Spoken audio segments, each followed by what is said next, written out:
Hi, in this video I'm going to show you a process behind creating this hybrid print, which is a mixture of Collagraph and Monoprint.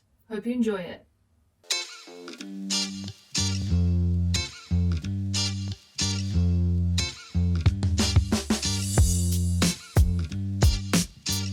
So this image was taken on holiday as a scene of rocks and sea. And I really love what's happening here, but I didn't really want to make just a representation of what is happening here. I wanted to use this composition and make something more abstract and a little bit different from it.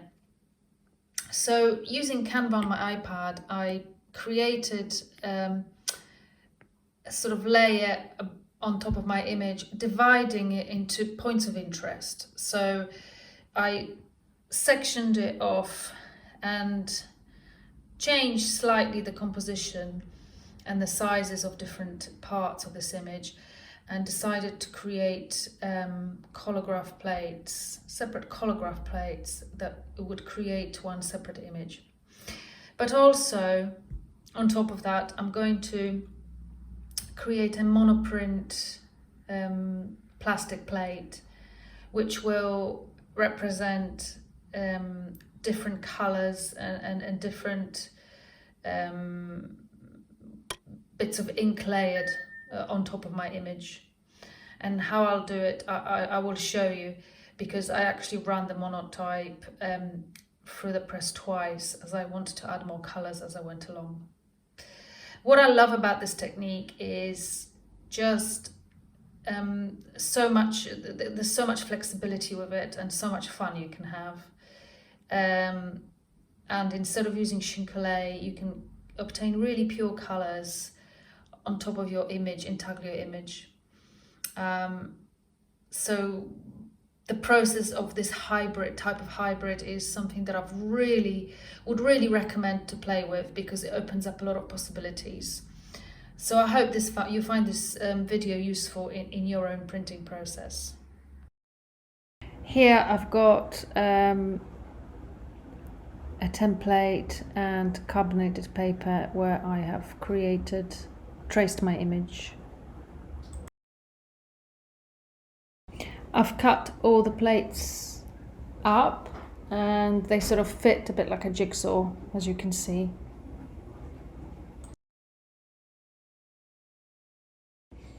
And here I'm just showing you a little detail. So these little details I've decided to draw on a thin cardboard paper, and I will cut them out and stick them onto my plate, just so they're a little bit more raised. I will be using acrylic gesso to get all my textures. So here, as you can see on my first plate, I'm just putting a layer up of gesso. Gesso is actually really fun to play with, and as you sort of mold it into your plate, it starts to dry and mark making starts becoming easier and easier. And here I'm just sort of putting on top of the gesso my cutout shapes that I want to be a little bit raised, and a few more. This is just a very thin cardboard, just a standard sort of thin cardboard I'm using, and then the last bit here, and I'm just putting a bit more gesso on top of it, but still wanting for it to be slightly raised, so I don't want to put too much. I just want that edge to be visible. So just patting it down and just incorporating it into the structure, just to get my interesting shapes going. As you can see here, the gesso is starting to get a little bit dry, so making marks has become easier. And here, this is just a bit of carborundum mixed already with acrylic medium pre-bought, and I'm just using it to add a bit of grit and texture. It feels a bit like sand in this sort of gooey substance, so just want to add a bit more interest in the plate by using it.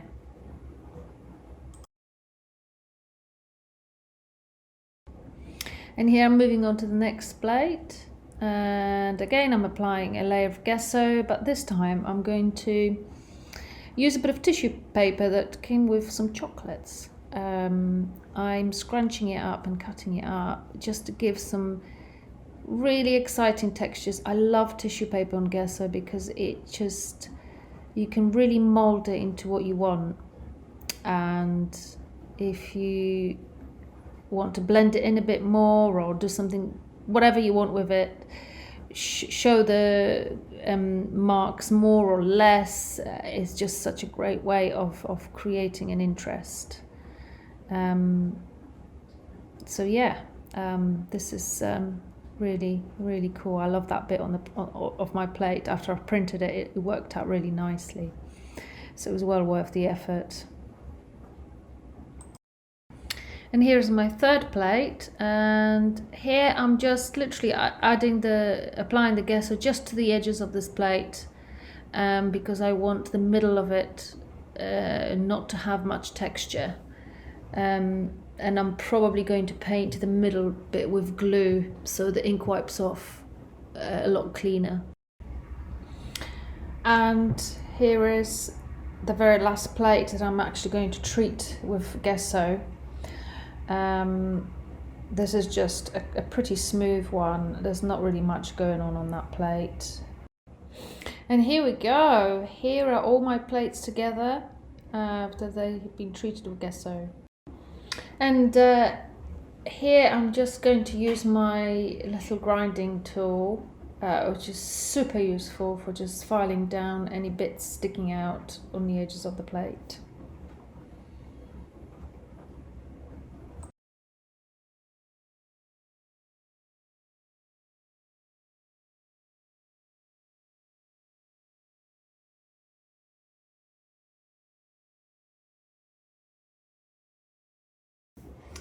And here, what I'm doing is just I'm applying bits of wood glue, just standard DIY wood glue, in all the areas that I want to appear lighter in my final print. And the reason why is just that it's just going to make those surfaces very smooth, and it will allow for the ink to be wiped off a lot easier. So I'm just doing it with a brush to give it sort of more painterly texture in the areas where I want to appear lighter. So as you can see in those little raised areas that I've placed the cardboard, I want them to look a little bit lighter, just to highlight them a little bit, and give that lovely painterly feeling to my print. And on this plate I'm just sort of doing like a streak across that I want to be lighter. And here, as I mentioned earlier, I'm going to make the middle just a little bit lighter than the rest of the plate. And that's why I'm just brushing it over on the bits without the gesso on them.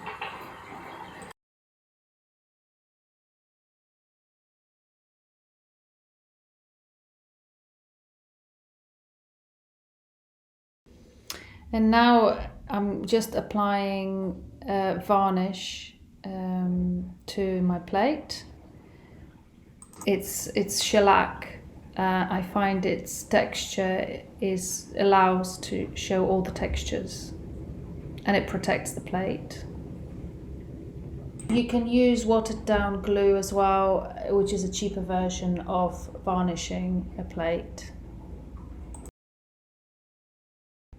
So here I have my plastic sheet, which I have just drawn myself with a permanent marker guidelines about where all the bits are, just to give me an idea of when I ink this up for a monotype where everything is going to be on a final print. So here I'm ready to use my inks. This is sepia, and I'm going to use turquoise lake, and I'm going to use zinc white as well. and also an extender. Extender makes ink more transparent.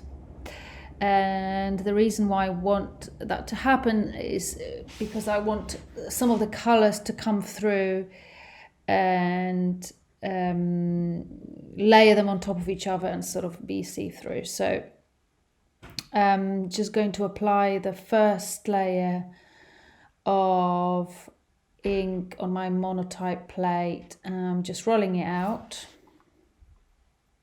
with a small roller.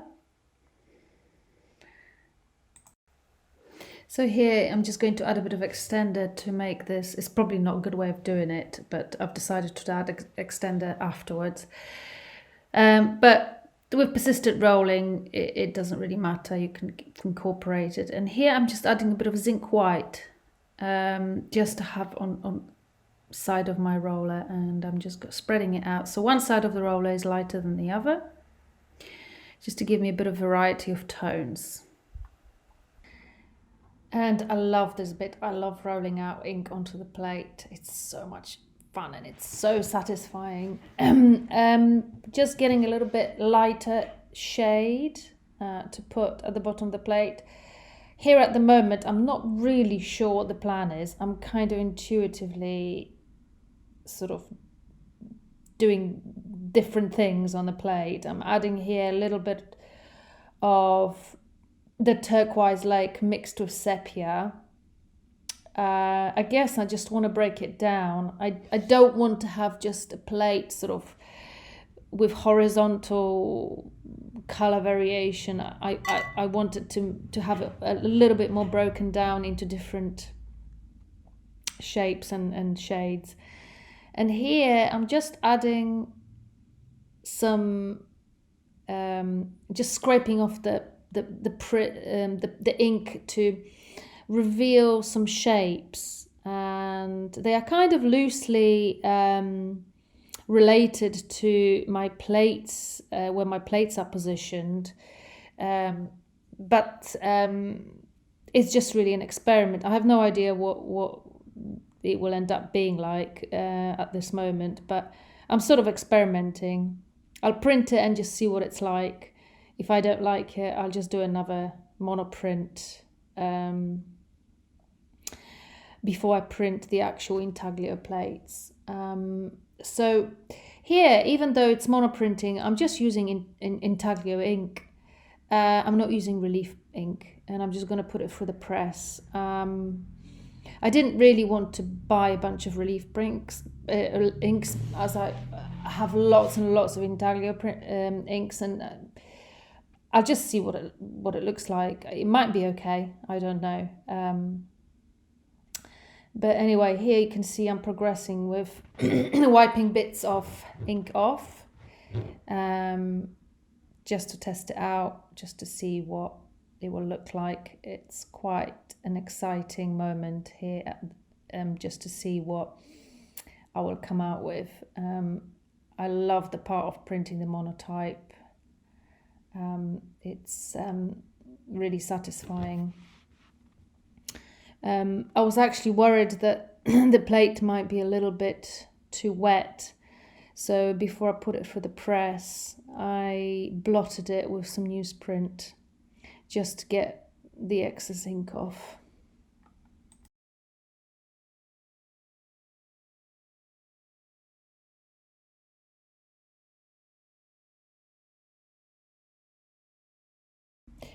And here we are. Here is my plate lying on the press, and I'm just putting my paper on top. I don't have any reference marks, so I'm just sort of putting the paper more or less over the plate and hoping it's going to work out. Might not be 100% in the right place, but bit of newsprint on top, and I'm not going to make it really tight like I would for Intaglio print. Just sort of tightening up just so I get resistance, and I'm just going to roll it through the press now.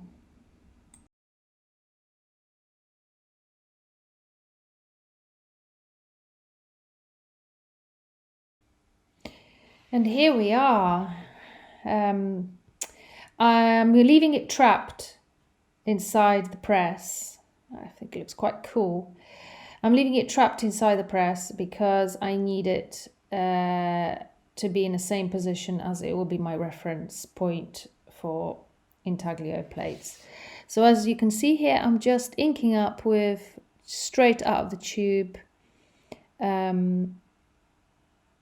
sepia. I think it's raw amber and bit of sienna mixed up with raw amber. And just getting excess ink off of newspaper. And then I'm going to start wiping ink off just the excess, just first of all with a bit of newspaper, just to get the excess off. And I should start seeing all the glue bits where I put the wood glue, which is starting to look lighter and starting to show through. So here I'm just using scrim to get even more ink off and to reveal all those really interesting bits that I've added with carborundum paste, as well as gesso paste. So yeah, it's starting to shape up. It looks cool.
So the very last plate, I decided to treat a little bit differently, I guess. So it's kind of going to be almost monotype-like treatment, where I've just rolled on a little bit of ink and I'm going to blot it with some newsprint.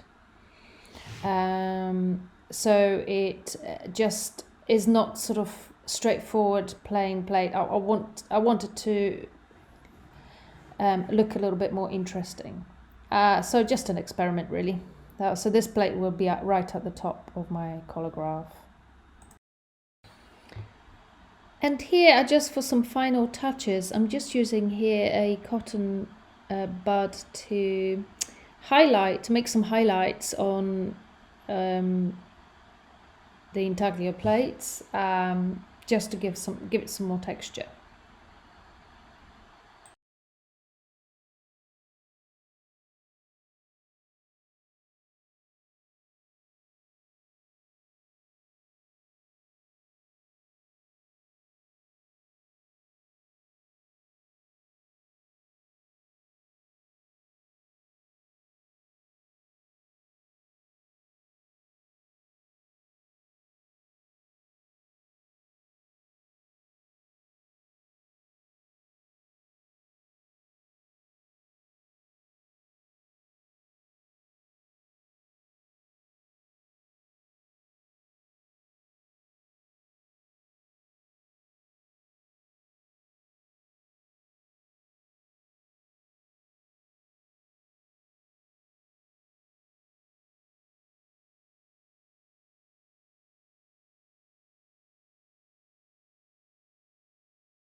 And finally, this is a great moment when I'm putting all of my jigsaw pieces of the plates together, and I'm really quite pleased with it. I think it looks quite cool. I'm hoping it's gonna work out.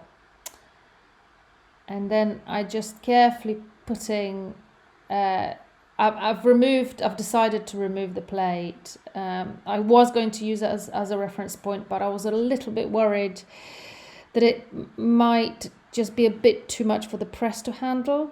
So I took the plate off and put the jigsaw pieces together, hoping that it's all going to match up. I've got my monotype trapped in the rollers of the press, and I'm just going to place it on top, and I'm hoping this is going to work out.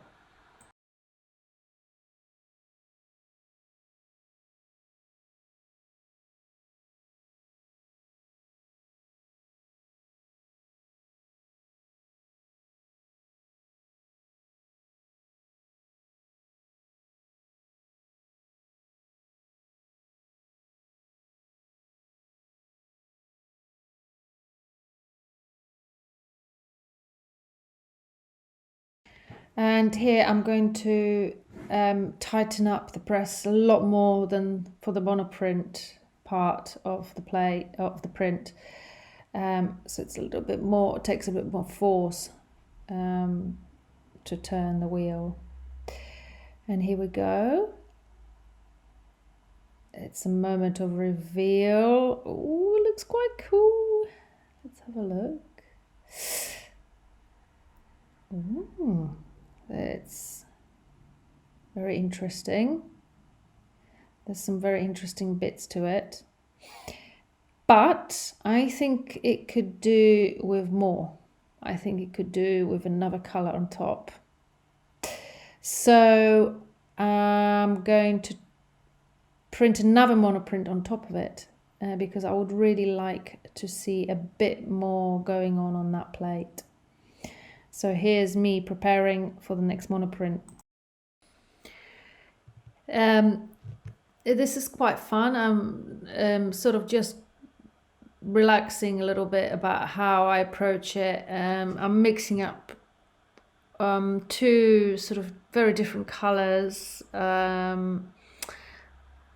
This paper, it's sort of lifting a little bit of the color of the plate just to show a lighter area. This is quite a cool way of sort of having different variations and shades. So yeah, I'm just going to place this on my press, and then I'm going to take my print and, oh, this is really not very scientific.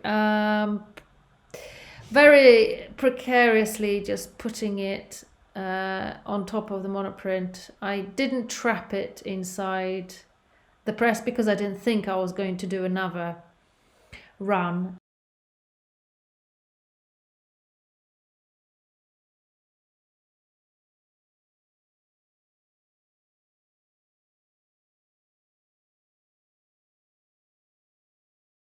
Hey, and the big reveal hopefully will be an improvement. And hey, it looks really nice. I do love those lighter areas and the roller mark.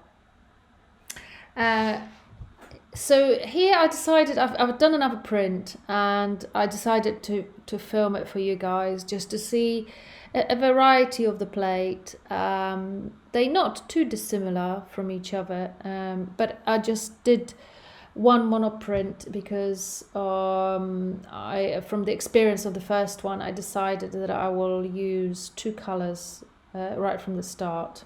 So I've got my lovely Indian yellow, and this is a really good way of applying it, so using newsprint to block off bits of the plate.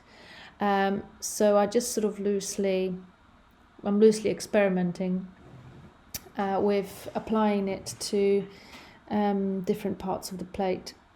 And I'm not actually being guided hugely here by the design that I've got drawn on the other side. I just want to see some really nice patterns and points of interest here.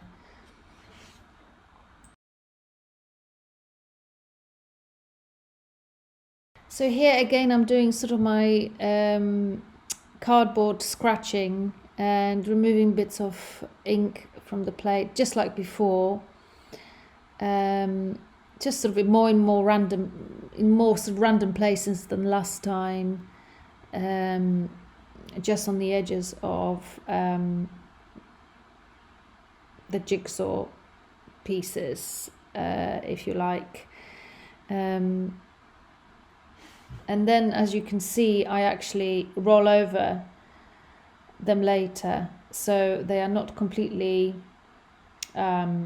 white, but they will have some ink. There'll be thicker marks, thicker ink around it, and a thinner ink. So as you can see, I'm actually rolling over them just to so they are not completely inkless.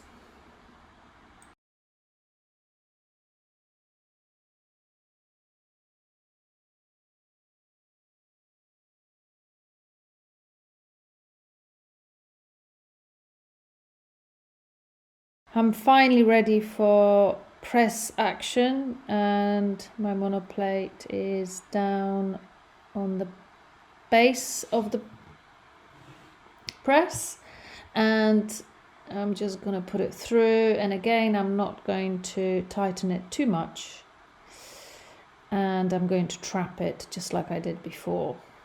So there we are. Let's have a look at what it's like. Always some exciting moment. Nice thing about doing it second time, you've got a bit more experience of what's happened before. So here we go.